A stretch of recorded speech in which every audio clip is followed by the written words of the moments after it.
Welcome to A Date with Darkness podcast, where I will be discussing the impact of hurtful and abusive relationships and how to overcome them so that you can move through your pain and get to the kind of healthy relationships you want, need, and deserve. I'm Dr. Natalie Jones. I'm a licensed psychotherapist based in California. While I hope that you find this podcast educational and informational, please note it should not be substituted for treatment with a licensed mental health professional. Also, due to the nature of the podcast, some of the information presented on the show can be sensitive to some of my listeners, so please note that listener discretion is advised. Hello and welcome back to the show. I'm Dr. Natalie Jones. So happy to have you here today.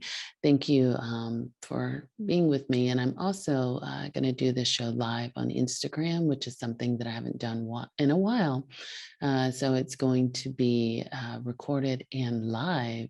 So that's going to be a real treat. We're getting close to the end of October. So we're getting close to Halloween. We're moving on into the holidays. So it's an interesting time of the year, being that COVID is still upon us. So, it's really interesting during these times. So I'm excited to go through this next year with you guys. As always, I like to get the housekeeping out of the way. Of course, the individual and group membership coaching is becoming available. The information is down in the show notes, so be sure to sign up if you're interested to get on that wait list. And if you want support from members or from people that have left and are on their healing journey, have left an abusive relationship, and they're also on their healing journey, be sure to come on over to the Facebook group to do that, A Date with Darkness Facebook group. That will also be in the show notes as well. And if you're watching me via Instagram or Facebook or all that kind of stuff, the link is in the bio there. And it also will be in a separate show note page. So, and if you have questions for me, always hit me up at adatewithdarkness@gmail.com. If you feel like this show is helpful for you, of other people that it would be helpful for, please be sure to like, follow, share, and leave a positive review so that other folks can find it. All right. So for today's episode, I wanted to talk a little bit about things that we should consider before reestablishing a relationship with an abusive ex. This ex could be a friend. This ex could be a family member. This ex could be a partner. I have a lot of clients that have been coming to me recently and have been wanting to, reestablish connections with an ex person in their lives that they had a very tumultuous or abusive relationship with. And I have some thoughts around it. My personal go-to is always like, to think about what's going on that you feel the need to, or that this person feels the need, and that you feel the need to want to reestablish this connection. Think about why this connection is so important for you, to reestablish what is it that you're hoping to get from this relationship this time around. And it could be something as simple as, we have children together, or, we have mutual interest, meaning that we might have family members, or, there might be certain relationships that we have to navigate around. And that's why I feel the need to want to reconnect this relationship. So really take a look and think about why this relationship is important for you to reestablish. My first inclination as a mental health practitioner, as someone who cares deeply about their clients' mental health well-being, and I've worked both with people who are abusers and victims of abuse. So I've worked from both ends of the spectrum, and I'm a little hesitant or very cautious, when approaching that with my clients. And so my first instinct is to say, I don't know that that's a good idea. But before I say that, I definitely hear my clients out. And there's certain factors that, must be taken into account in terms of, why this is important or why my client wishes to reestablish this abusive relationship. So I've made a brief list here. And of course, just to reiterate, this does not replace treatment with a licensed mental health professional. This is just some of the general tips that I go over with my clients or with people that express this interest to me. And I just want to run down and do a general synopsis of it. So I say that with the caveat that everyone's situation is not the same. I say that with the caveat that abuse and torture are not the same. With torture, that's a totally different arena. And I would never advise clients to go back to abusive or torturous situations. But, this is more of when clients come to me and they express to me that, hey, my abuser came back, or the person that was abusive to me came back into my life, and they've spoken to me, and they've said to me that they wish to reestablish a relationship, and I'm considering it. And I want to run it by you to see what you think about it, because I know that we've done a fair amount of work around it. All right, so here's the rundown and what I want to break down to you. So the first thing that I always work through with my clients is, have both of you done the work to do the healing and change since this abusive relationship has happened? And I ask that because a lot of times when abusive people come back, a lot of what's done is smooth talking, promises to change, promises to be better, promises to want to be the best versions of themselves for you. So a lot of it is, hanging their hat on potential falsehood and promises and things like that. And you may be thinking like, okay, this sounds good. And this person, I believe that this person is going to do it. But before we sort of spiral into that, or before we kind of get caught up in that, like, have both of you honestly done the work to change? And the work is more than just words. Work is looking at that person's character, looking at that person's character actions, and that person is actually taking the steps to consistently, as well as you have actually taken the steps to consistently implement change and growth from that you have actively worked to overcome the abusive aspects of the relationships. I'm not talking about symptoms of anxiety. I'm not talking about symptoms of depression. I'm not talking about maybe some substance abuse that might have been mixed in. I'm actually talking about working through the actual abusive nature of the relationship. And you need to get someone who's trained in working through abuse and understands abuse dynamics to actually work through that with you. You need to get someone that's, for the abuser, you need to get someone who's trained to work with abusers and with victims, people who are trained to work with victims of abuse and know what kind of goes into that. And so have both of you done the work to change, and has that change been consistent over a period of time? I'm not talking about 1 month. I'm not talking about 2 months. I'm talking about at least a minimum of a year's worth of work where this person is actively sought out and made changes. They've talked with competent professionals. They've been going consistently, weekly, or at the very least twice a month. But even that to me is not enough. Depending on the type of, it's just not enough when you're working with abusive personalities. That someone who has been going consistently to treatment, has been consistently doing self-help, has been consistently doing the work to show that they have changed their behaviors.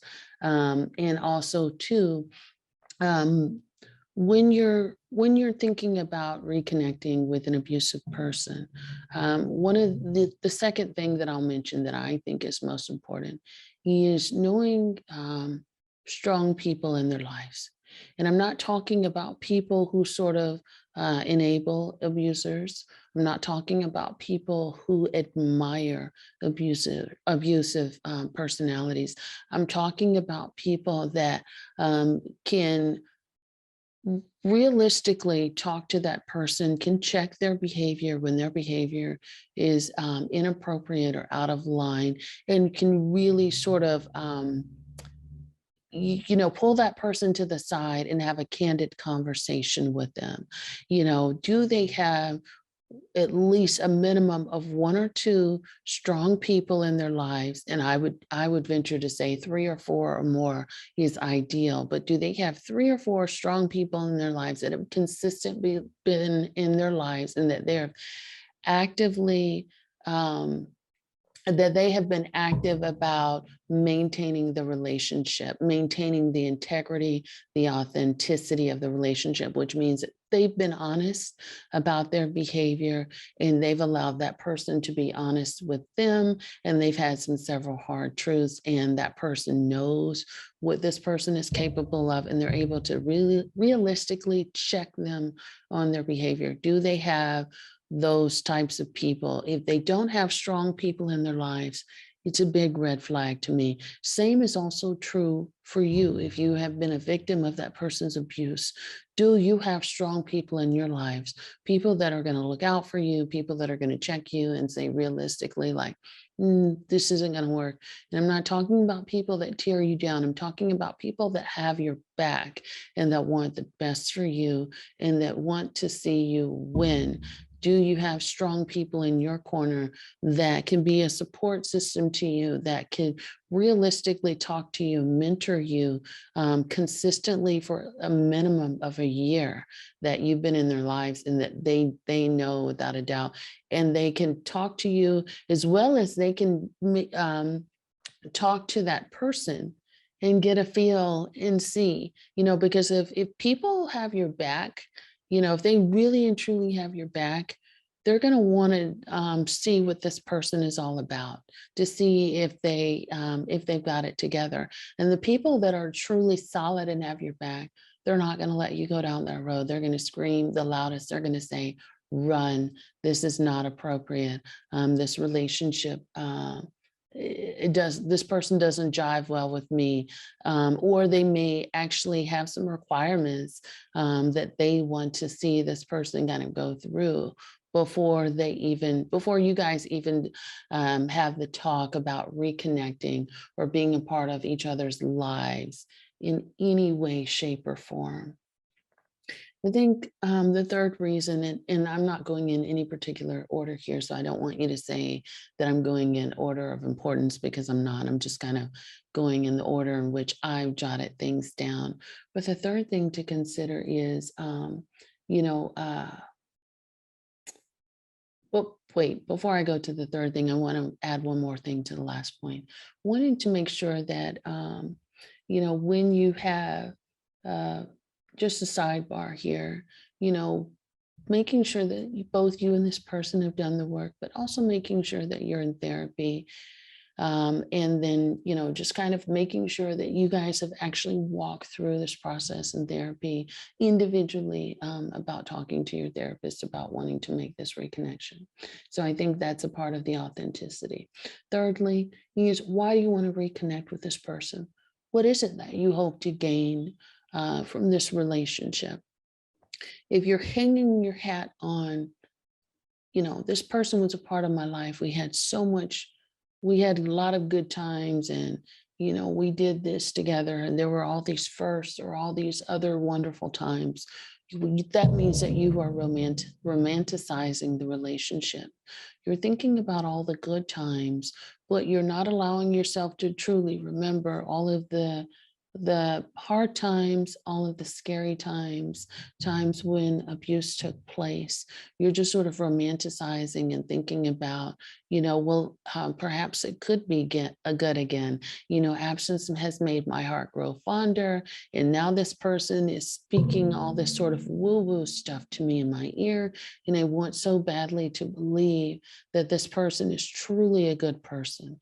and that they do want to be with me and they do want the relationship to work. So I'm going to choose to believe all of the good stuff that they're telling me, as opposed to, what actually happened, all of the good and the bad and everything that else in between, and how this relationship made me feel. What were the consequences of this relationship? But you have to sit with yourself and really sort of parse out, why is it so important for me to be back in this relationship? And if part of the importance is because this person has suddenly reappeared, or I'm lonely, or again, they're romanticizing, or, I want my children to have a parent, or, I feel a lot of shame because this relationship broke up, or because so many people want to see us together, or they've sort of mentioned this relationship to me over the years. Those are not reasons that are appropriate to get back into this relationship. Um, and so that's, just thinking about the importance in the integrity of why you want to get back in a relationship with a person that was abusive to you. What is it that you would hope to gain? How is this relationship going to better your life in some way? Okay. Um, Fourthly, have they apologized for the abusive behavior and taking ownership of their actions? And what was their apology like? And again, an apology is a sincere apology, and taking accountability for their actions. You saying that I'm sorry for what I did, or how I caused certain things, or how I made you feel. This is not a sincere apology if they were to make a statement such as, I'm sorry you feel that way, or I'm sorry that that's how you interpreted that, or when people sort of, shift it back on you, that, you're sort of the one with all these feelings and things like that. And they're not really taking ownership of their actions, and they're not exhibiting any sort of empathy, meaning that they're not um, evaluating, or allowing themselves to feel what it was like to go in your shoes. They don't have that as part of their system. I wouldn't do it. And taking ownership of their behavior is, really going deep in taking ownership, not saying, oh, well, I did this and that caused that. It's saying that, maybe really taking ownership that, I understand that I have a history of doing that. And, I've talked about that with my therapist, or I've talked about that. And, I understand that anger may be an issue for me, and that's a hot button. And here's and I understand that when I was angry, I was scary to you, and here's what I've done to actually take the steps and work through that, work through my anger, work through my problematic behaviors. And I understand that my anger, it's inappropriate, and I now have specific interventions that I work through to counter that. So that would be an example of, taking ownership of their behavior. Really just, just saying that these are my faults. These are how my faults have affected you. This is why my faults were inappropriate. And here's the steps that I'm taking to sort of have these interventions. And this is how I know that this can never happen again. Right. Number 5, you want to take into account the severity and the longevity of the abuse. If the abuse was for a substantial number of years, if it became so severe and detrimental that it was impacting every aspect of your life, which for me, abuse automatically does that. However, some people choose to look at their abuse in layers and say, well, this person may have been verbally abusive to me, and this person is a parent, and maybe they didn't know any better, and I recognize that. And, I know that they're taking the steps to work through that. And while they were maybe verbally and emotionally abusive to me, I know that they're now taking the steps to work through that. And so, clients tend to look at that in layers. And again, every case is different, so this may not be applicable to you. But when you look at abuse that has spanned a lifetime, when you look at abuse that has spanned, you know, several years or more, and it wasn't something that was, it wasn't something that was like a one-off or a couple of situations. That's a totally different ball game. And usually, when you're looking at abuse that has spanned a number of years, you have to look at that person's ability, the abuser's ability to change. And you also have to look at the amount of wounding that took place within the victim. If you're talking about sexual abuse, you're talking about other forms of abuse. I have issues with allowing my clients to reconnect with abusers. I have issues with allowing my clients to reconnect, or not with allowing, but supporting clients with reconnecting with sexual abuse or physical abuse. Um, I try to work through that with them, to see again if this person's escalating again. We kind of go back to what's the importance of doing that. And so the severity definitely has an impact on our evaluations together as therapists and clients, the severity, the types, the actual impact that had on you. If you've been in therapy for a while, there's some sort of documentation in that. If you've been in therapy with me as my client, I know what you've been through. And we kind of go through that and say, remember, this is kind of what we were going through. And we did a fair amount of work around that. And maybe your depression, maybe your anxiety, maybe your PTSD symptoms lasted for a significant amount of times, or you might still be struggling with that depending on the severity of abuse. It might be complex PTSD. So again, we kind of take into account those factors while we're having that sort of discussion, while you're considering doing this. Okay. Um, Number 6, does the abusive person in your life, do they describe themselves as being a victim or a white knight?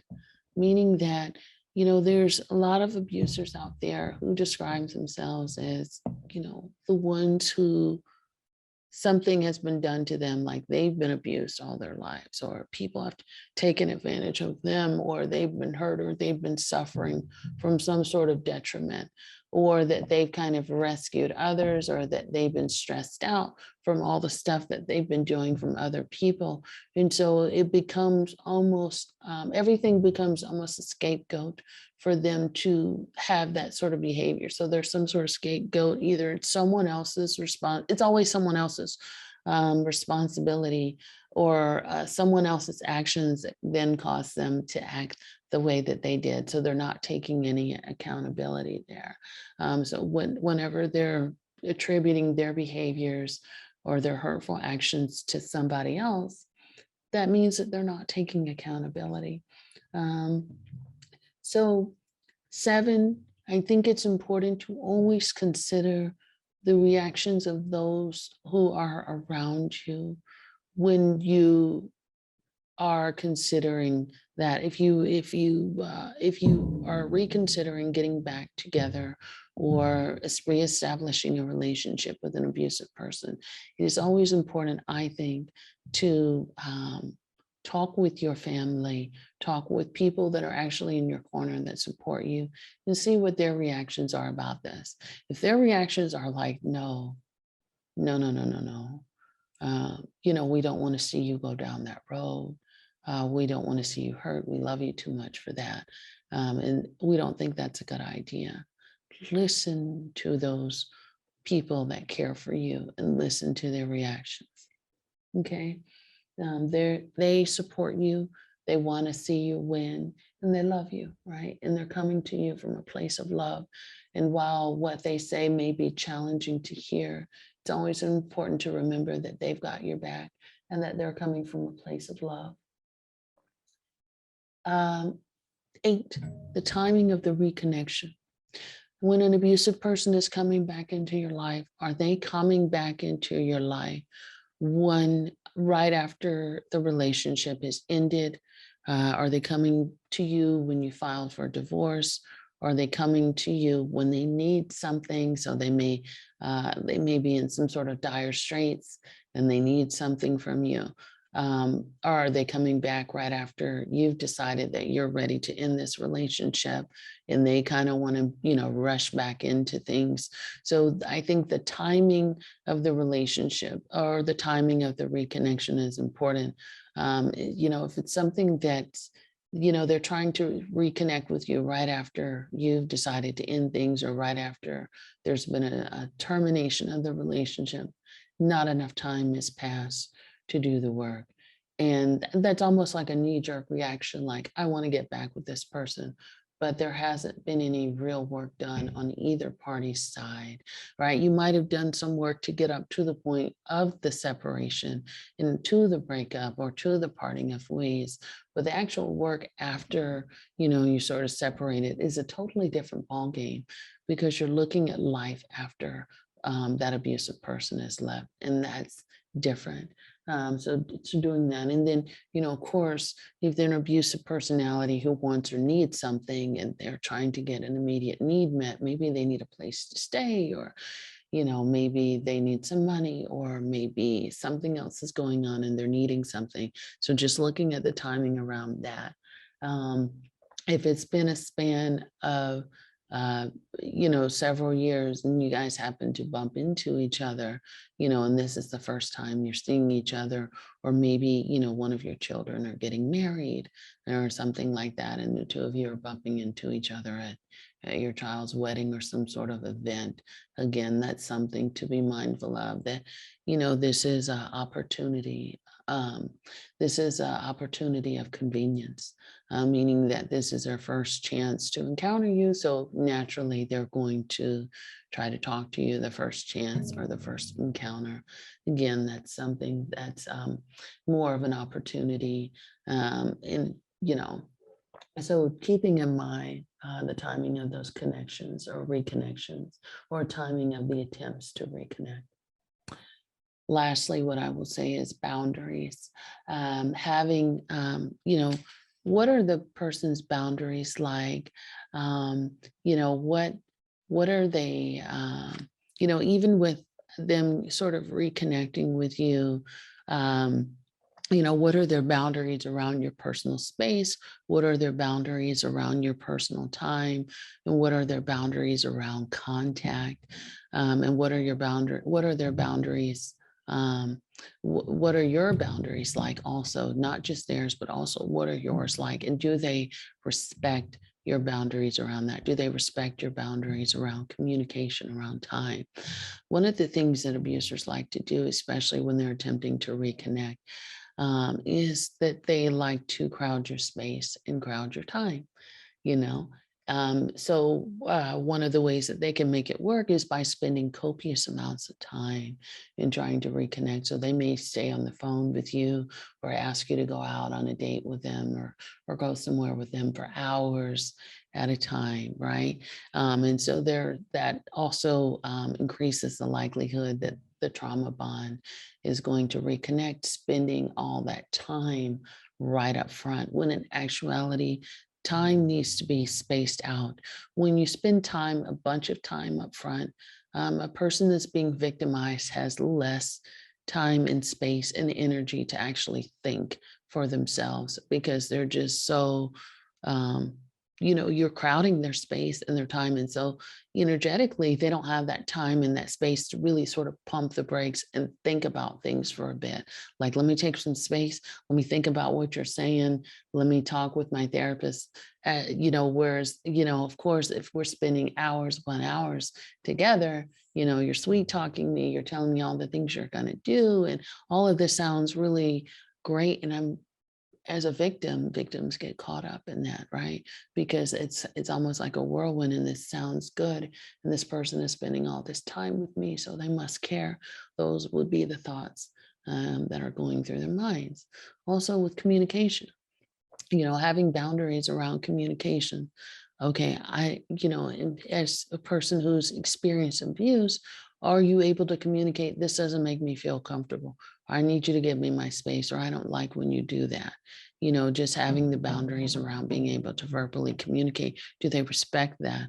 Do they respect what you're saying consistently? Are they able to give you your space when you ask for it? And also, too, how they come back into contact with you is important to think about as well. So if they're inappropriately creeping in your inbox, if that person is inappropriately or incessantly calling you over and over and over again, after you guys have broken up, they don't have any boundaries, any respect for space. And so there's, that even that is abusive behaviors when that person is consistently disrespecting boundaries around communication, around time, around, personal space and things like that. So this has been a snippet. It hasn't been all inclusive. I hope that you guys have enjoyed what I have to say. And of course, if you decide to sign up for the group membership coaching, I go a lot further in detail about this stuff. And again, it becomes a lot more hands-on. So that's something to keep in mind also. These are just general tips and suggestions that I have for you. And I appreciate you guys being here with me, both on Instagram and both in listening to my podcast or YouTube or wherever it is that you listen to or watch this podcast. I appreciate you all. And until next time, you guys take care of yourself and be well.